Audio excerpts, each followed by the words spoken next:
So, who's the guy behind you there? Oh, that's a little Lovick figure I picked up and got it from Sean Petrillo. Had some carved or sculpted hair on top. I knocked the that off and put a wig and repainted him on there, and just a touch-up paint job on him and put him up for sale. Okay, Yeah, he looks great. I'll tell you. yeah. He turned out really good. That's one thing I'm really working on is trying to improve not only building the figures but the paint jobs, because I really think that's what sets off the difference between uh, professional vent figures and some of the ones that aren't so professional looking. So, well, for the people who don't know who you are, why don't you introduce yourself? Tell us a little bit about you. All right, my name is Mike Palma. I'm a ventriloquist and a magician, and along with that, I'm almost also a figure maker. I've been doing magic and ventriloquism since I was a kid. I got pictures probably about 4 years old. Of course, I wasn't any good back then, but of course, you get the bug. You get bit by the bug on ventriloquism. You get bit by the bug on the magic, and the two go hand in hand. So when I do my shows, I do a lot of shows for mostly retirement communities here in Florida.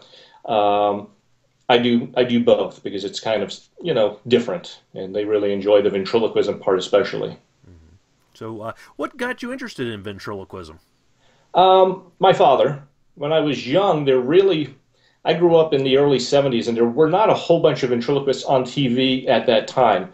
My father always talked about Paul Winchell and Jimmy Nelson, and in the 70s, the only people that I had to look at or watch on television, and when I did see him, it was a great treat, was Jay Johnson, of course, and Willie Tyler and Lester. And occasionally I would see a commercial with Jimmy Nelson and Danny O'Day, but those were far and few in between.